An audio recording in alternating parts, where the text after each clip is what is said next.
Édifiez-vous davantage avec ces différentes thématiques scrutées par le révérend pasteur Zacharie Kabengele. Les 7 images de l'influence du chrétien dans le monde, le 7 fois de l'accomplissement de toutes choses, de la partie 1 à la partie 3, quel temps fait-il à l'horloge des dieux pour l'humanité? Délivré de l'esclavage pour servir l'Éternel, de la partie 1 à la partie 7. La résurrection du Seigneur Jésus-Christ. Les événements eschatologiques, de la partie 1 à la partie 10. Ce qui entre en toi détermine ce qui est en toi. La double portion, de la partie 1 à la partie 5. Retrouvez-nous également sur toutes les plateformes de réseaux sociaux. Zacharie Kabengele, Nouvelle Cité de David. YouTube, Zacharie Kabengele à Bible ouverte.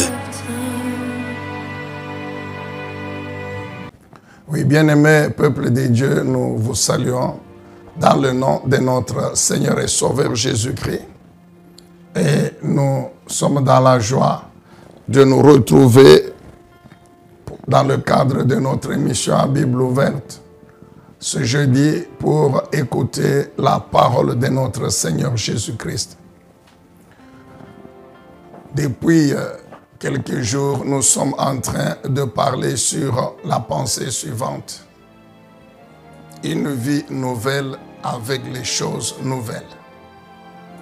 Une vie nouvelle vécue, bénie, soutenue, assurée, garantie par des choses nouvelles. Rapidement, ceux qui nous ont suivis à partir de jeudi passé, même dimanche, nous répétons, nous rappelons que la vie nouvelle, c'est la vie que le bon berger, le Seigneur Jésus-Christ, a ramenée du ciel.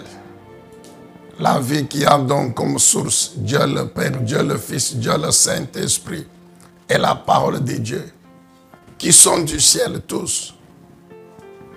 Et il a amené cette vie sur la terre. Et il a vécu cette vie en tant qu'un homme normal, ayant l'esprit, l'âme et le corps humain, d'un être humain normal et complet. Et après avoir vécu cette vie, comme nous le savons, il l'a transmise à ces brebis que nous sommes. Il l'a transmise à ces brebis que nous sommes. Les brebis de Jésus-Christ, comme il le dit dans Jean 10, 10 et 11. Et quand nous allons toujours dans les Saintes Écritures, nous comprenons que les brebis de Jésus-Christ, ses disciples, en d'autres termes, les véritables chrétiens, sont le produit d'une alliance. Cette alliance qu'on appelle l'alliance nouvelle et éternelle. L'Église de Jésus-Christ, l'ensemble des chrétiens véritablement nés de nouveau et vivant véritablement la vie du bon berger, est le produit de la nouvelle alliance. Le produit de la nouvelle alliance. Nous avons compris, et nous le répétons encore aujourd'hui, que cette alliance nouvelle, c'est en fait la chose nouvelle par excellence dont l'Éternel Dieu avait parlé par le prophète Ésaïe. Si vous relisez encore aujourd'hui, Ésaïe 43, versets 18 et 19, l'Éternel Dieu parle d'une chose nouvelle qu'il va faire. Et nous avions compris que la chose nouvelle dont l'Éternel Dieu parlait ne devrait pas se limiter seulement aux solutions ponctuelles, des problèmes ponctuels qui se posent et qui vont continuer à se poser à nous tous les jours. Un exemple, lorsque un célibataire se marie, le mariage est une chose nouvelle pour lui. Lorsqu'un chômeur trouve du travail, le travail est chose nouvelle. lorsqu'un couple qui est resté stérile pendant un temps arrive à engendrer le bébé, chose nouvelle, etc. Donc nous avons compris que la chose nouvelle dont Dieu avait parlé par le prophète Ésaïe va au-delà des solutions que nous qualifions de ponctuelles, solutions des problèmes spécifiques. Mais la vie, c'est plus que ça. La vie, c'est plus que ça. Alors, c'est ainsi que l'Éternel, qui avait pour objectif toute la vie de ses brebis, de ses enfants, va préciser par les prophètes Jérémie et Ézéchiel que la chose nouvelle dont il avait parlé par Ésaïe. Oui, Ésaïe a prophétisé depuis 740 avant Jésus-Christ jusqu'à 680, etc. Et c'est après qu'il y a eu Jérémie et longtemps après Ézéchiel. Donc Dieu va préciser par les deux prophètes Jérémie et Ézéchiel. Rappelez-vous la référence, Jérémie chapitre 31, versets 31 à 34. Jérémie 31, 31 à 34. Ézéchiel 37, 26, 27, 28. Ézéchiel 37, 26 à 28. Donc dans ces passages-là, l'Éternel Dieu précise que la chose nouvelle dont il avait parlé par Ésaïe, c'est plutôt la nouvelle alliance. Où Dieu dit, je vais conclure une nouvelle alliance. Une nouvelle alliance. Une alliance qui est éternelle. Nous connaissons la différence qu'il y a entre la nouvelle alliance et l'ancienne. Nous avons dit que cette nouvelle alliance, c'est la dernière. Parce qu'il n'y aura pas une autre alliance après. Et l'Église de Jésus-Christ est donc le produit de cette nouvelle alliance. L'Église de Jésus-Christ. C'est le produit de cette nouvelle alliance. Alors, si cette nouvelle alliance est la chose nouvelle par excellence, que l'Éternel Dieu a accompli, nous avons par ricochet, par voie de conséquence, interprété que l'Église, qui est le produit de cette nouvelle alliance, est aussi la chose nouvelle, est aussi une chose nouvelle. Or, l'Église, c'est l'ensemble du corps de Christ, c'est-à-dire des chrétiens nés véritablement de nouveau, juifs et non juifs. C'est ça l'Église. Donc, quand on parle de l'Église, on voit directement les hommes et les femmes qui ont cru en Jésus-Christ. Et ce sont ces hommes et ces femmes, par leur foi en Jésus-Christ, qui sont devenus de nouvelles créatures. 2 Corinthiens chapitre 5, verset 17. Des nouvelles créatures engendrées par la puissance de l'alliance nouvelle éternelle que Dieu a scellée par le sang de Jésus-Christ et destinées à vivre une vie nouvelle qui est celle du bon berger dont nous avons parlé au début. Donc, cette vie que le bon berger a ramenée du ciel, c'est pour les nouvelles créatures qui sont le produit de son alliance. C'est pourquoi nous avons dit que non seulement la chose nouvelle par excellence, c'est l'alliance nouvelle éternelle. L'Église, c'est-à-dire l'ensemble de tous les hommes et les femmes qui ont cru en Jésus-Christ, et aussi la chose nouvelle que Dieu poursuivait. C'est ainsi que vous allez voir que le chrétien, de par son identité, enfant de Dieu, roi et sacrificateur, temple de Dieu, Il est cette chose nouvelle par excellence. Donc, toute la vie du chrétien, elle est nouvelle. Parce que le chrétien lui-même fait partie de cette chose nouvelle que Dieu a faite. C'est ça l'Église. Et c'est l'objectif, nous vous avons toujours expliqué, que l'Éternel Dieu poursuivait depuis le désert, quand il a demandé à Israël de le construire le tabernacle. C'était pour passer au temple de Jérusalem et finalement pour arriver au temple par excellence, qu'est le chrétien. Vous n'avez qu'à lire 1 Corinthiens 3, 16, 1 Corinthiens 6, 19, Éphésiens chapitre 2, versets 19 à 22. Quand vous lisez Jean, chapitre 14, le Seigneur Jésus dit quoi?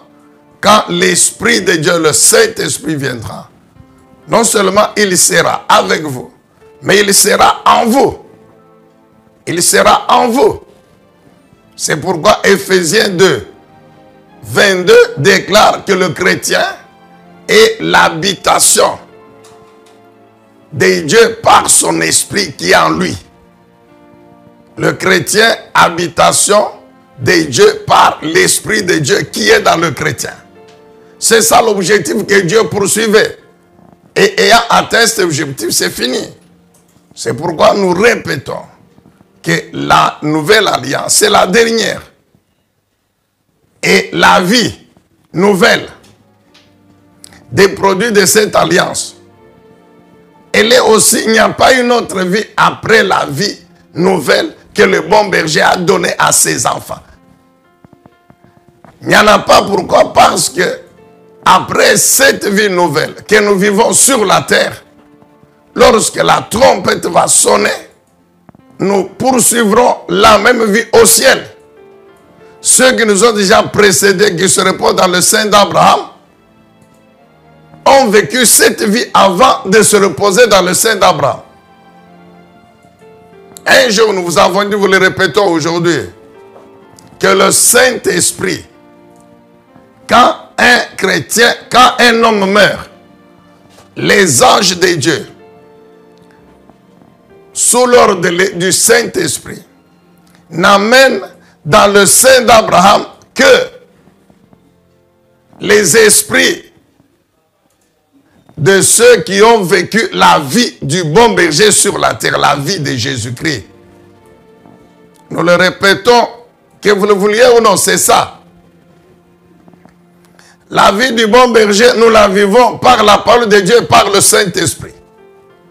Et quand tu meurs, puisque tu as vécu sur la terre, la vie de ton esprit, ton âme et ton corps a été cette vie-là, par la parole de Dieu, par le Saint-Esprit.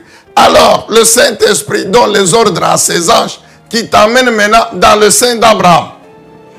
Et quand la trompette sonne, le Saint-Esprit va te ressusciter et tu rejoindras le Seigneur Jésus-Christ. Amen, bien-aimé dans le Seigneur. C'est écrit dans la parole de Dieu. Que Dieu soit loué, que Dieu soit béni. Alors, nous avions ouvert une parenthèse, je crois, dimanche, pour dire ceci. La nouvelle alliance, quand vous lisez Jérémie, même Ésaïe parle de la chose nouvelle. Dieu s'adresse à Israël. Jérémie et Ézéchiel, Dieu s'adresse à Israël. C'est une promesse qui est directement faite à Juda et à Israël. Oui, Dieu dit, je vais conclure avec Juda et c'est une nouvelle alliance. La question se pose. Comment l'Église se retrouvait dedans? Oui, la réponse est simple. Bien-aimé, notez que c'est vrai que la nouvelle alliance a été promise directement à Israël et à Juda.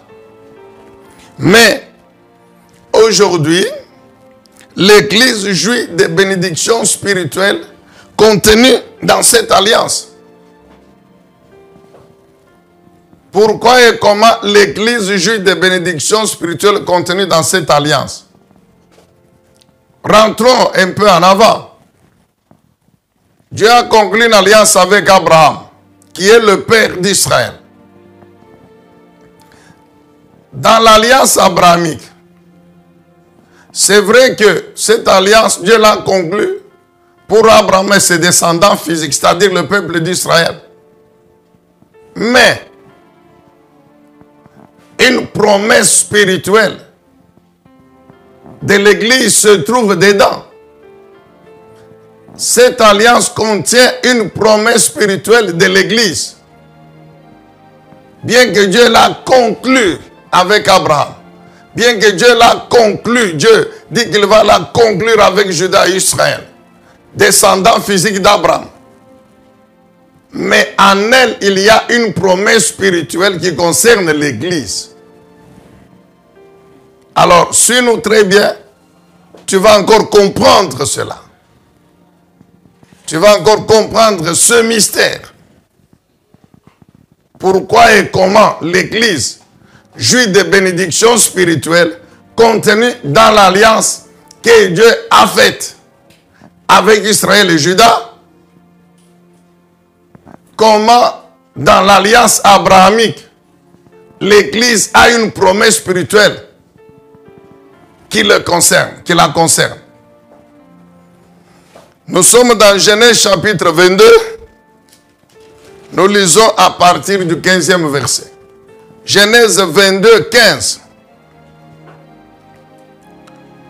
Genèse chapitre 22, verset 15. Puis l'ange de l'Éternel appela une seconde fois Abraham du haut du ciel et lui dit: je le jure par moi-même, parole de l'Éternel, puisque tu as fait cela, puisque tu ne m'as pas refusé ton fils, ton unique, je te comblerai de bénédictions. Je multiplierai ta descendance et je la rendrai aussi nombreuse que les étoiles du ciel et que les craies de sable au bord de la mer. Ta descendance dominera sur ses ennemis. Tous les peuples de la terre seront bénis à travers ta descendance parce que tu m'as obéi. Tous les peuples, toutes les nations de la terre seront bénis à travers ta descendance parce que tu m'as obéi. Dieu s'adresse à qui? Dieu s'adresse à Abraham. Nous savons qu'Abraham a engendré Isaac. Et tout de suite, on peut comprendre que la descendance que Dieu parlait à Abraham, c'est Isaac. Nous allons dans Genèse chapitre 26. Genèse 26. Voici ce que l'Éternel Dieu déclare à Isaac, né d'Abraham. Genèse 26, verset 3. Genèse 26, 3. Séjourne dans ce pays-ci. Je serai avec toi et je te bénirai, car c'est à toi et à ta descendance que je donnerai tous ces territoires. J'accomplirai ainsi le serment que j'ai fait à ton père Abraham. Je rendrai ta descendance aussi nombreuse que les étoiles du ciel et je lui donnerai tous ces territoires. Écoutez bien, et tous les peuples de la terre seront bénis en ta descendance. Tous les peuples de la terre, toutes les nations de la terre seront bénis en ta descendance. Donc Dieu, il rappelle la même alliance qu'il a conclue avec Abraham. Il l'a conclue avec Isaac, né physiquement d'Abraham. Et nous savons qu'Isaac a eu deux jumeaux, deux fils, Ésaü et Jacob. Et Dieu, dans sa souveraineté, il a choisi Jacob. C'est-à-dire, il a établi Jacob comme étant l'héritier spirituel d'Isaac. Et il a mis de côté Ésaü. C'est sa souveraineté. C'est sa grâce. Nous n'avons rien à dire là-dessus. Ce n'est pas dire le propos du jour. Donc, nous allons dans Genèse 28. Genèse 28, c'est Jacob. Il est en train d'aller à Paran, nous le savons, chez son oncle là-bas. Alors la nuit, Dieu lui donne la vision d'échelle. Verset 13. Genèse 28, 13. Genèse 28, 13. Voici ce que Dieu dit à Jacob. L'Éternel lui-même se tenait tout en haut et lui dit, je suis l'Éternel, le Dieu d'Abraham, ton ancêtre, et le Dieu d'Isaac. Cette terre sur laquelle tu reposes, je te la donnerai à toi et à ta descendance. Elle sera aussi nombreuse que la poussière de la terre. Elle étendra son territoire dans toutes les directions, vers l'ouest et l'est, vers le nord et le sud.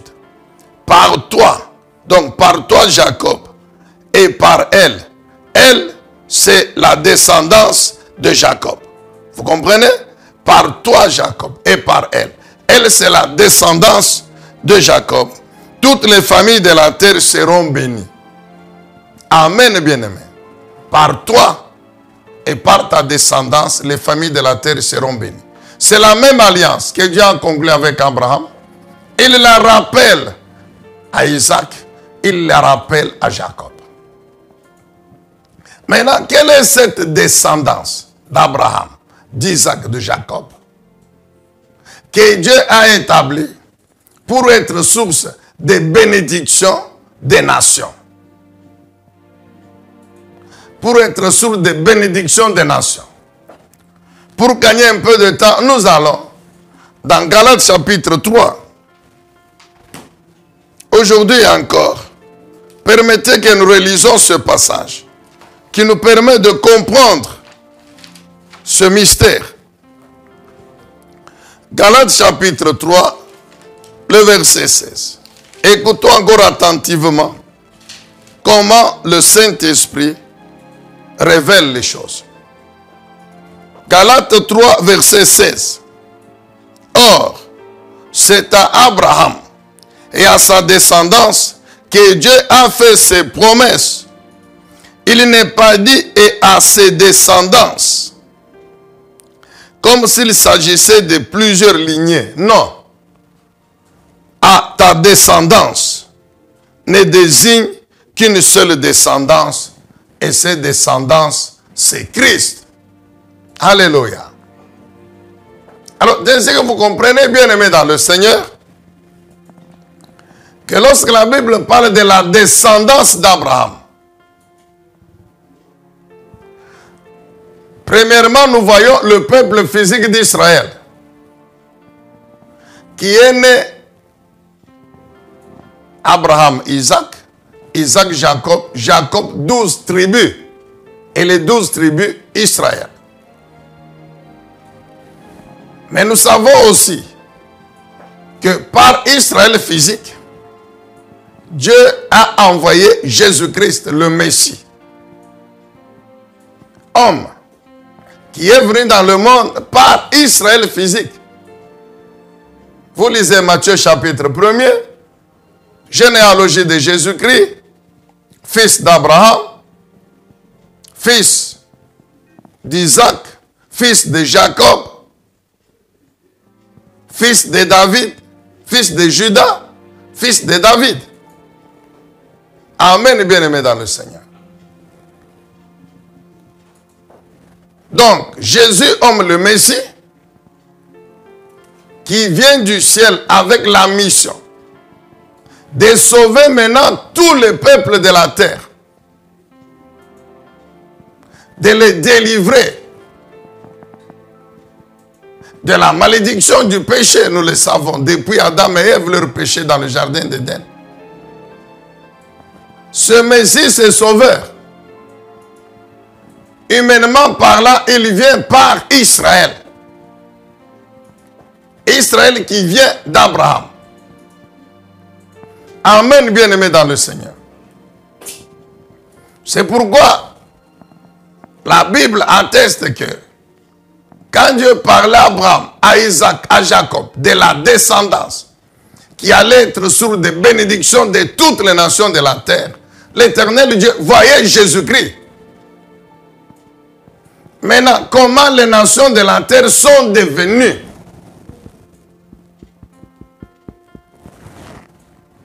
postérité d'Abraham. Comment les nations de la terre, les peuples de la terre, sont bénis par la descendante d'Abraham qui est Jésus. La bénédiction ici, c'est la délivrance de la malédiction du péché. Amen, bien-aimés dans le Seigneur. Lorsque nous lisons Apocalypse, avant d'arriver à l'Apocalypse, si nous lisons Éphésiens chapitre 2, Éphésiens chapitre 2, nous avons dit que la nouvelle alliance, Dieu l'avait promise à Israël et à Juda. Mais dans cette alliance, l'Église avait sa part. L'Église avait sa part. L'Église, ce sont les chrétiens aujourd'hui. Alors, si nous lisons encore Éphésiens chapitre 2, à partir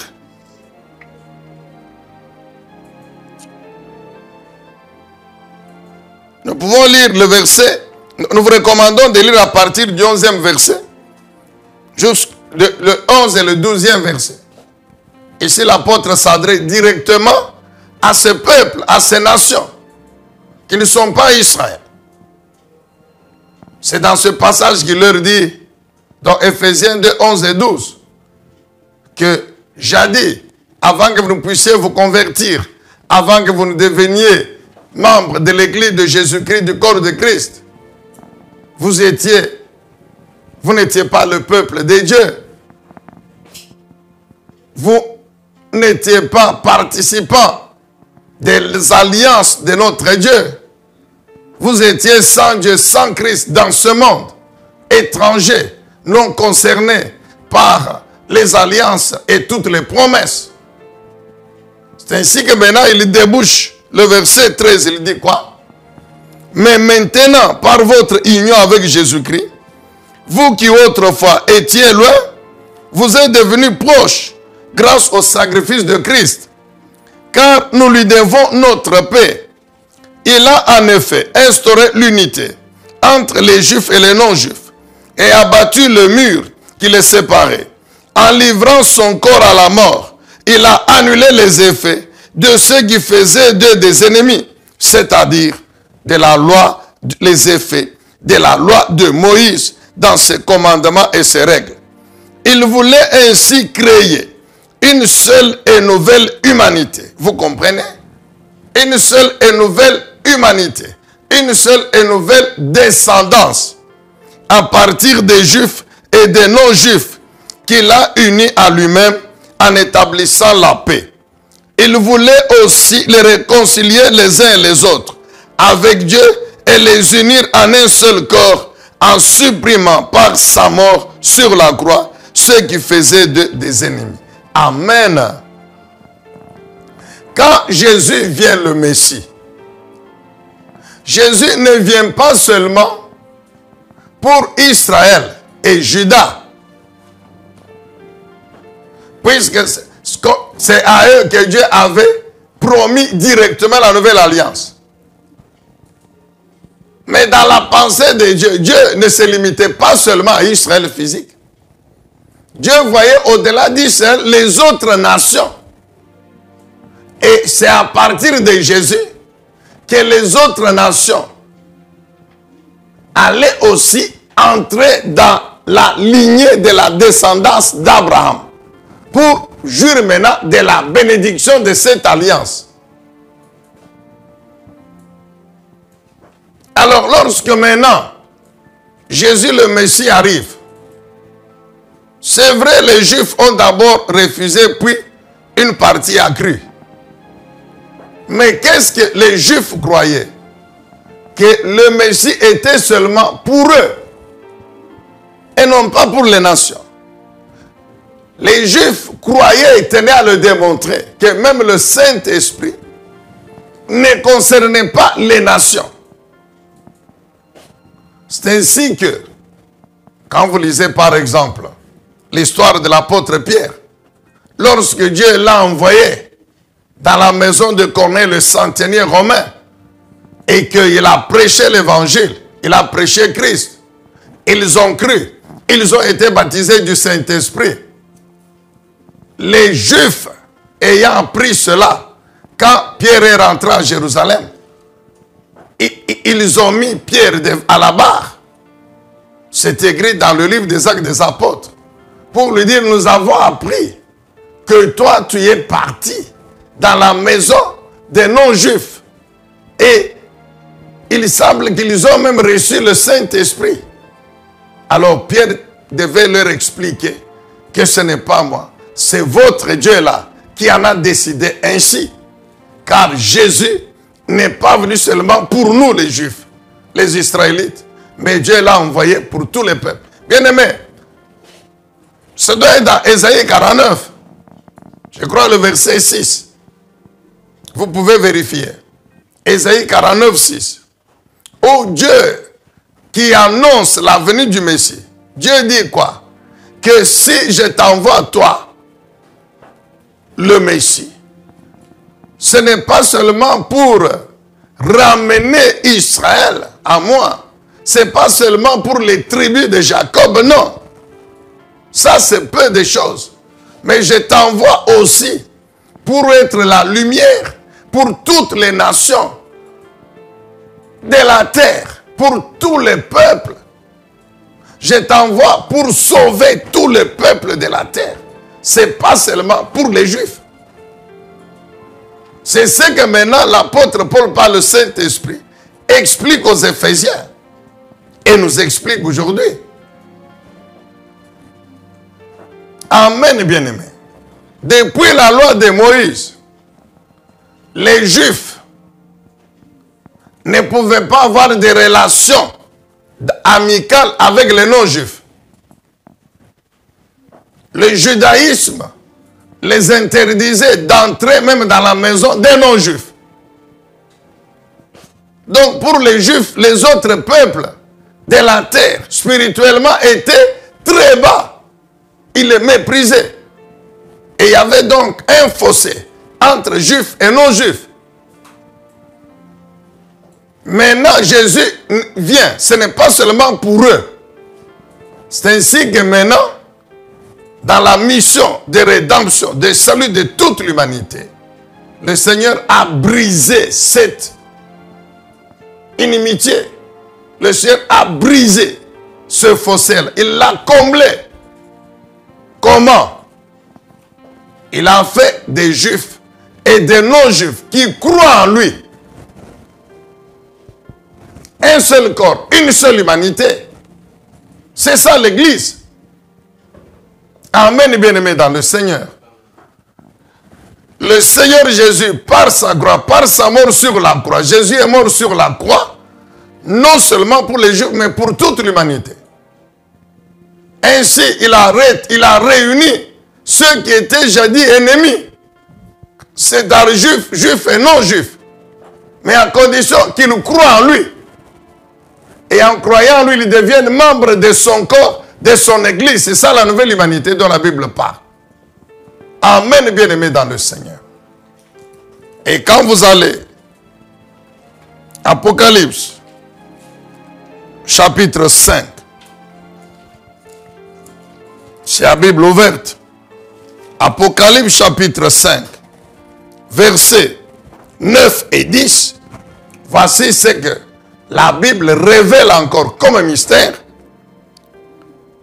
Tu es seul digne de recevoir le livre, d'en briser les sceaux, car tu as été égorgé et tu as racheté pour Dieu, grâce à ton sang, ton sacrifice, des hommes de toutes tribus, de toutes langues, de tout peuple, de toutes les nations. Vous comprenez? Ces hommes, c'est y compris Israël et non-juifs. Donc toutes les nations, Israël, les autres nations de la terre.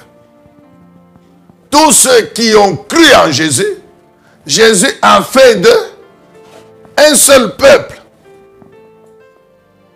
qui est composé de quoi? Un seul peuple, qui est composé des rois et des prêtres pour Dieu, et il règne sur la terre. Nous vous rappelons encore aujourd'hui, Jésus c'est le grand roi. Les chrétiens juifs et non juifs sont nés de lui, engendrés par lui. Et nous savons, même humainement parlant, que les enfants, ce sont les enfants du roi qui sont des princes, des rois. C'est pourquoi Jésus, le grand roi, engendré des rois. Les rois, c'est nous les chrétiens. Ce ne sont pas les rois païens, non. Ici, c'est la royauté spirituelle qui concerne les enfants de Jésus-Christ, nés directement de lui. Nous sommes non seulement des rois, mais nous sommes des prêtres, c'est-à-dire des sacrificateurs. Pourquoi? Parce que le Seigneur Jésus, étant souverain sacrificateur, eh bien, les enfants du souverain sacrificateur sont des sacrificateurs. Les enfants d'Aaron, c'est eux seuls qui étaient sacrificateurs. Ça, c'est selon la lignée humaine. Maintenant, la lignée spirituelle, Jésus-Christ, souverain sacrificateur, il engendre ses enfants qui sont sacrificateurs. C'est ça la nouvelle alliance. C'est ça la nouvelle alliance. C'est en cela qu'elle est plus puissante, plus glorieuse que l'ancienne. Amen, bien-aimés dans le Seigneur. C'est pourquoi nous avons dit que l'Église représente donc aujourd'hui cette nouvelle chose par excellence. Parce que l'Église, c'est le produit de la nouvelle alliance. Chose nouvelle par excellence aussi. La chose nouvelle par excellence, la nouvelle alliance, a engendré l'Église, qui ne peut être aussi que chose nouvelle par excellence. Or, l'Église, ce sont des chrétiens nés de nouveau. Des chrétiens véritablement nés de nouveau, vivant la vie nouvelle. C'est eux donc aussi la chose nouvelle. Donc, toute ta vie, mon frère, c'est cette chose nouvelle. Toute ta vie que tu mènes sur la terre. Bien sûr, à condition qu'elle soit la nouvelle vie, c'est-à-dire la vie du bon berger. Si tu vis la vie du bon berger, c'est que cette vie-là, en elle-même, elle est une chose nouvelle par excellence. Et comment Dieu nourrit, bénit, protège, soutient cette vie nouvelle, c'est par la nouvelle alliance, c'est-à-dire par les lois et les promesses. Dans la nouvelle alliance, il y a les lois et les promesses. C'est par elles que les nouvelles créatures vivent la nouvelle vie. Alléluia. C'est par elles, j'ai dit, que les nouvelles créatures vivent la nouvelle vie. Les lois et les promesses. Ainsi, les choses nouvelles qui bénissent la nouvelle vie, c'est le contenu, c'est les promesses et leur contenu. Et nous avons dit que les promesses et leur contenu contiennent une multitude de solutions à tous les problèmes. C'est plus que le problème particulier. C'est plus que la solution ponctuelle.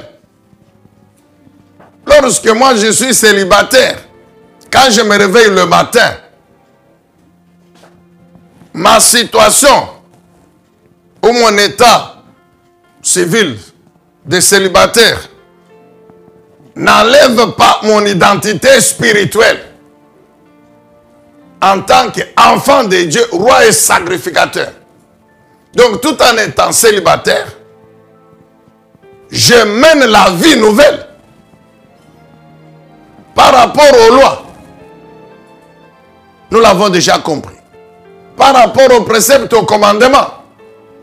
Maintenant, comme cette vie nouvelle, Dieu a mis à sa disposition toutes les promesses et leur contenu, comme sa bénédiction. Ce qui fait que je ne dois pas m'attendre seulement au mariage. Parce qu'il y a d'autres problèmes de ma vie. Dieu ne va pas attendre seulement quand je vais me marier pour résoudre tous les autres problèmes. Non, donc chaque jour, quand je me réveille, aussi longtemps que je vis la vie nouvelle, je dois m'attendre à ce que tous les problèmes qui se posent, l'Éternel Dieu, par ses promesses et par la puissance du Saint-Esprit, apporte la solution. En accomplissant les promesses, Dieu apporte la solution à nos problèmes. Est-ce qu'on peut dire Amen? Le célibataire n'a pas comme seul problème le mariage, mais il doit vivre sur la terre. Il peut avoir le problème de travail, il peut être malade, etc. Donc tous ces problèmes-là, leur solution se trouve dans les promesses. Et le Saint-Esprit, aussi longtemps que j'ai vu la nouvelle vie, le Saint-Esprit qui est fidèle par sa puissance va accomplir toutes les promesses pour apporter la solution à mes problèmes. Alléluia. Amen, bien-aimés dans le Seigneur. C'est pourquoi nous parlons d'une vie nouvelle, nourrie, bénie, soutenue, protégée, garantie, assurée par des choses nouvelles. Et les choses nouvelles, ce sont les promesses qui font partie de la nouvelle alliance. La vie nouvelle, nous la vivons par la pratique des lois, des préceptes, des commandements. Et pendant que nous pratiquons les lois, nous possédons les promesses. Laisse-moi te le répéter encore aujourd'hui, mon frère. On peut déclarer des choses sur toi. On peut prophétiser comme tu veux, comme veulent les prophètes. Mais si ta vie n'est pas la vie nouvelle, la vie du bon berger, ces promesses resteront lettres mortes.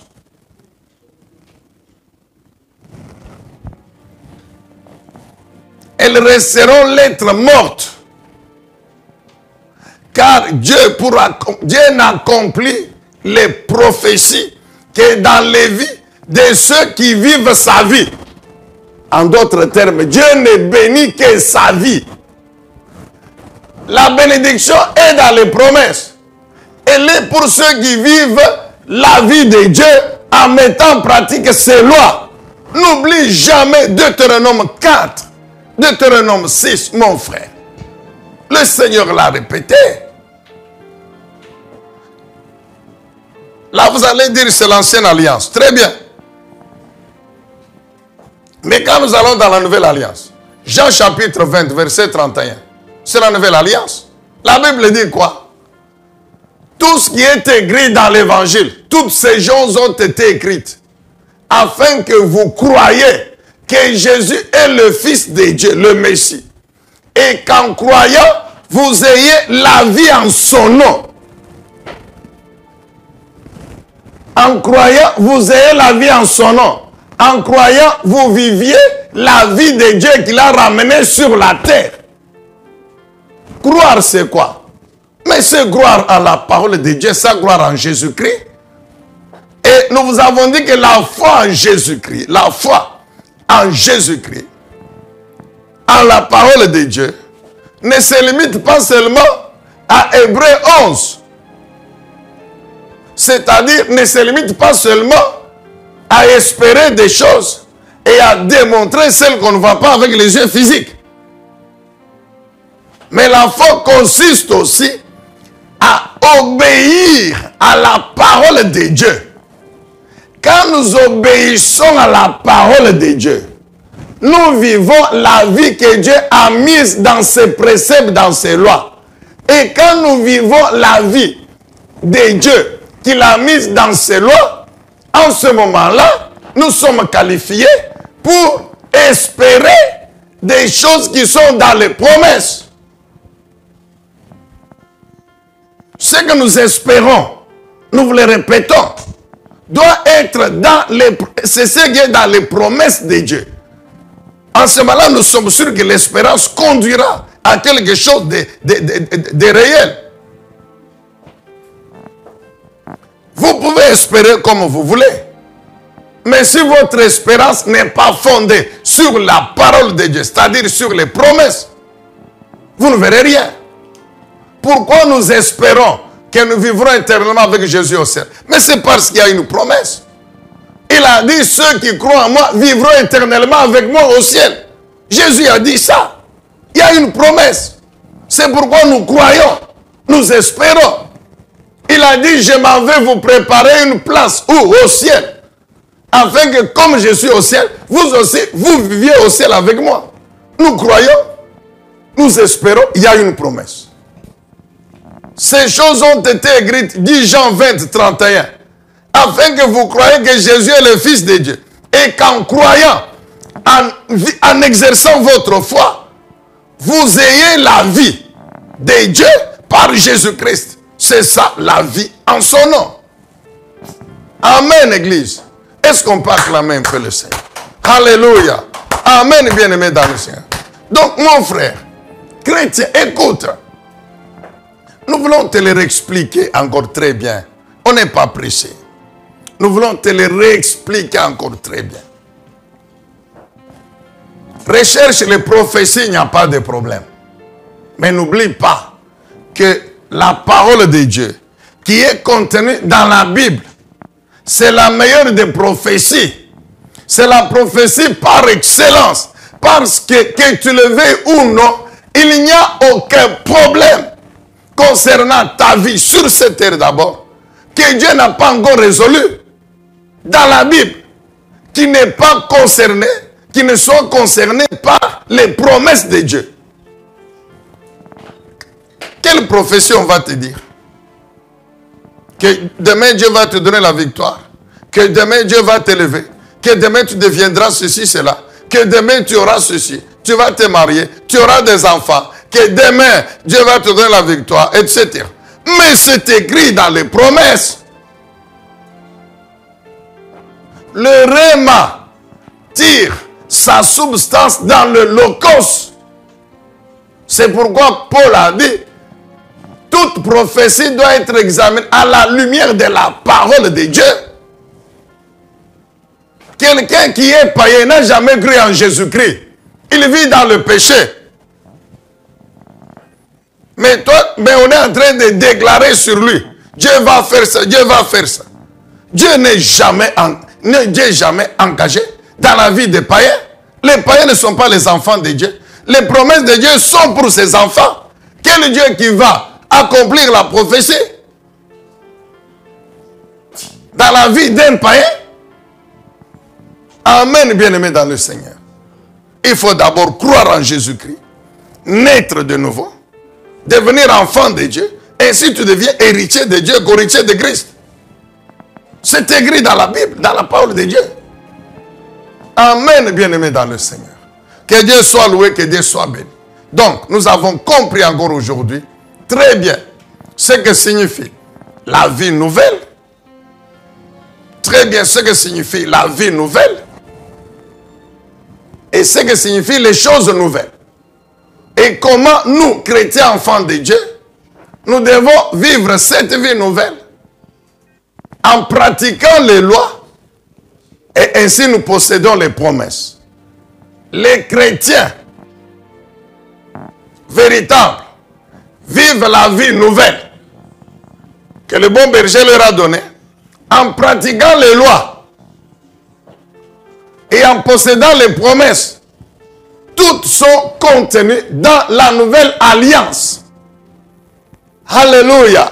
Amen. Toutes sont contenues dans la nouvelle alliance. Alors, pour terminer dans 5 minutes, nous avons donné un exemple. Un exemple pratique qui montre la combinaison des deux. La pratique des lois et la possession des promesses, des bénédictions. Cet exemple est donné par les béatitudes. Cet exemple est donné par les béatitudes. Matthieu chapitre 5, s'il vous plaît. Matthieu chapitre 5. Matthieu 5. Nous lisons à partir du 3e verset. Matthieu chapitre 5, verset 3. Les béatitudes sont au nombre de 8. Heureux ceux qui se reconnaissent spirituellement pauvres, car le royaume des cieux leur appartient. Heureux ceux qui pleurent ou qui sont affligés, car Dieu les consolera. Heureux ceux qui sont doux, car Dieu leur donnera la terre en héritage. Heureux ceux qui ont faim et soif de la justice, car ils seront rassasiés. Heureux ceux qui témoignent de la bonté, ou ceux qui sont miséricordieux, car Dieu leur témoignera aussi sa bonté, sa miséricorde. 6, 8. Heureux ceux dont le cœur est pur, car ils verront Dieu. Heureux ceux qui répandent autour de la paix, qui procurent la paix, car le royaume des cieux, car Dieu les reconnaîtra pour ses vies, s'il vous plaît. Heureux ceux, verset 10, heureux ceux qui sont opprimés par la justice, pour la justice, car le royaume des cieux leur appartient. Heureux serez-vous quand les hommes vous insulteront et vous persécuteront, lorsqu'ils répandront toutes sortes de calomnies, des mensonges sur votre compte à cause de moi. Oui, réjouissez-vous alors et soyez heureux, car une magnifique récompense vous attend dans les cieux. Car vous serez ainsi comme les prophètes d'autrefois. Eux aussi ont été persécutés avant vous de la même manière. Amen. Nous avons dit que les béatitudes que nous venons de lire encore aujourd'hui montrent un exemple pratique de la combinaison des lois et des promesses. Les béatitudes, c'est quoi? Les béatitudes, ce sont les paroles du Seigneur Jésus-Christ. Retiens. Nous le répétons pour que tu finisses par retenir cela. Ce sont les paroles du Seigneur Jésus. Ces paroles décrivent des attitudes ou des vertus que les disciples de Christ doivent développer, pratiquer dans leur vie, qui doivent caractériser leur vie, sont les caractéristiques spirituelles de leur vie et qui les distinguent bien sûr des païens qui sont dans le monde. C'est un ensemble. Elle décrivent un ensemble d'attitudes, de vertus que les disciples sont appelés à développer tous les jours. Tous les jours. Elle caractérise la vie nouvelle. La vie nouvelle, nous la vivons avec tout ce que la parole de Dieu nous demande tous les jours. Dans les lois, dans la parole de Dieu, il y a les 8 béatitudes. Il y a ces 8 vertus. Et il y en a beaucoup d'autres. Donc, tu ne peux pas dire qu'aujourd'hui, l'attitude que je développe, c'est la première. Pauvre spirituel. C'est tout. Toute la semaine ici, je suis pauvre spirituel. Mais les autres ne me concernent pas. La pureté du cœur, non, ça viendra après. La paix, ça viendra. La douceur, non, non. Non, bien-aimé. Elles font partie, c'est un tout. De même que l'ensemble d'autres lois. Tu ne peux pas dire, tu vas dans le décalogue, les 10 commandements. Alors tu répartis, tu dis, comme il y a 10 commandements, donc janvier, c'est le premier, février, le second, ainsi, en octobre, c'est le 10e. Non, non. Tous les jours, quand je me réveille, comme je suis une chose nouvelle, appelé à vivre la vie nouvelle, tout ce qui concerne cette vie me concerne. C'est pourquoi nous disons qu'elle décrive un tout. C'est un ensemble. Alors, quel est l'avantage? C'est que, en vivant ce tout, en les pratiquant chaque jour, aussi les promesses, les bénédictions qui sont liées à ces pratiques, à ces vertus, sont aussi mon héritage tous les jours. C'est pourquoi nous avons dit que les choses nouvelles vont au-delà d'une solution ponctuelle à un problème ponctuel. C'est toute la vie, c'est plus que ça. Amen, bien-aimés dans le Seigneur. Elles décrivent le chemin du bonheur, le chemin de la bénédiction. Comment? Lorsque tous les jours, je suis pauvre spirituellement, je me comporte comme tel. La pauvreté, c'est l'humilité sur le plan spirituel. Je suis humble spirituellement, pauvre spirituellement. Automatiquement, je demeure membre du royaume de Dieu. Automatiquement, je demeure membre du royaume de Dieu. Et étant membre du royaume de Dieu, dans ce royaume, Dieu est présent. Tout ce que la présence de Dieu peut apporter à ma vie, je l'attends, Dieu va le faire. Or, là où il y a Dieu, il y a sa puissance. Tout ce que la puissance de Dieu est capable de faire, Dieu va le faire. Donc, tout problème qui va se poser, qui nécessite que Dieu intervienne par la puissance du Saint-Esprit, Dieu va le faire. Est-ce que vous comprenez cela, bien-aimé dans le Seigneur? En même temps que je suis pauvre spirituellement, mon cœur est pur. Et la Bible dit, ceux qui ont le cœur pur voient Dieu. Donc, je m'attends à voir Dieu. En même temps que mon cœur est pur, mais je suis doux. Et développant la douceur, la Bible dit que ceux qui sont doux, Dieu leur donne la terre comme héritage. J'ai joué de l'héritage de Dieu. En même temps que je suis doux, la persécution arrive, je l'accepte.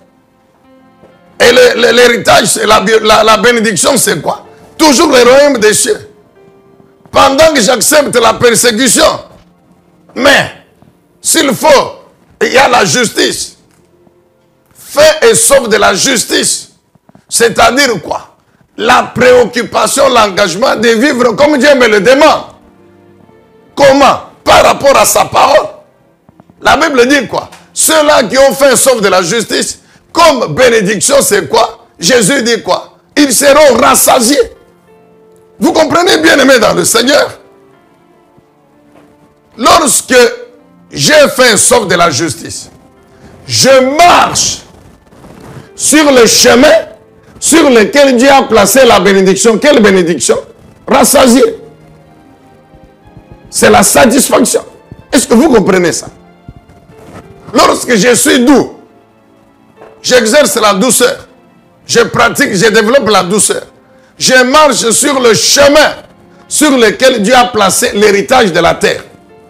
Donc, tu ne peux pas prétendre voir Dieu, bénéficier de sa puissance, de sa grâce, de sa bonté, de son amour, si ton cœur n'est pas pur. Tu ne peux pas demeurer membre du royaume de Dieu et bénéficier de la puissance de Dieu qui opère dans ce royaume si tu n'es pas humble spirituellement. Donc, développe l'humilité. Sois humble, mon frère. Pendant que tu développes l'humilité, tu marches sur le chemin sur lequel il y a le royaume de Dieu. Est-ce que vous comprenez, bien-aimés dans le Seigneur? C'est pourquoi nous le répétons encore. Les bénédictions ou la possession des promesses ne vient jamais avant la pratique des lois. Quand nous pratiquons les lois, nous marchons sur le chemin sur lequel Dieu a mis la bénédiction. Je termine par là. La Bible dit quoi dans Psaume 103? La Bible dit quoi? Que l'Éternel Dieu a montré ses voies à Moïse. Il a révélé ses voies à Moïse et les œuvres, les miracles aux enfants d'Israël. Qu'est-ce que ça veut dire? Dieu, par sa parole, a montré à Moïse où se trouve la puissance qui accomplit les miracles. Lorsque Dieu dit à Moïse, quand tu arrives devant Pharaon, tu vas jeter la verge par terre elle va se transformer en serpent. Moïse n'est pas devant Pharaon, il est avec Dieu. Quand maintenant Moïse se trouve devant Pharaon, Moïse fait ce que Dieu lui a dit de faire. Et il y a eu le miracle. C'est ça les voies. Aussi longtemps, tant que Moïse proclamait et faisait ce que Dieu lui avait au préalable recommandé de dire et de faire, le miracle se produisait. Amen, bien-aimés dans le Seigneur. C'est ça les voies de Dieu. Dieu a pris sa puissance qui produit les miracles, il l'a mis sur ses voies. Mais les voies de Dieu sont révélées par quoi? Par sa parole. Et comment nous marchons sur ces voies? C'est en faisant ce que Dieu nous dit de dire et de faire.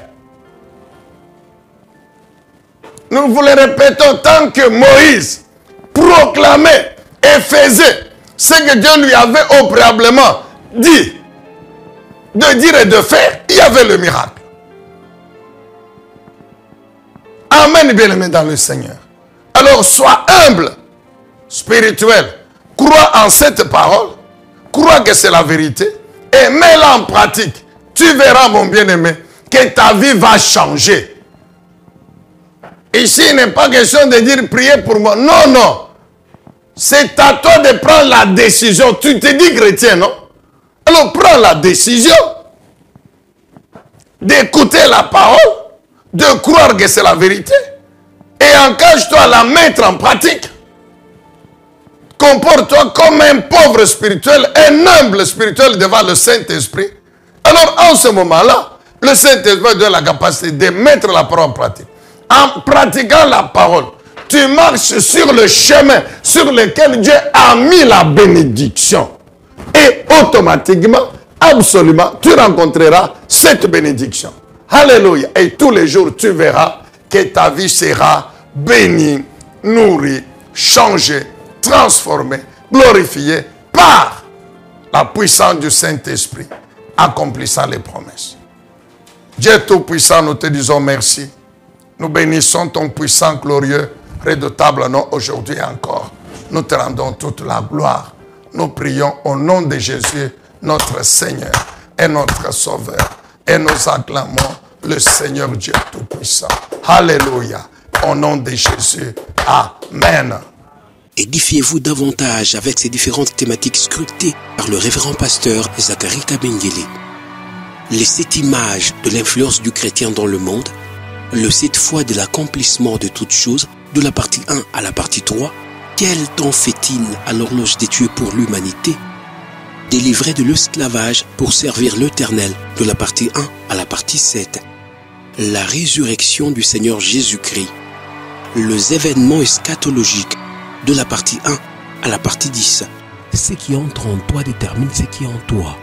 La double portion, de la partie 1 à la partie 5. Retrouvez-nous également sur toutes les plateformes de réseaux sociaux. Zacharie Kabengele, Nouvelle Cité de David. YouTube, Zacharie Kabengele à Bible ouverte.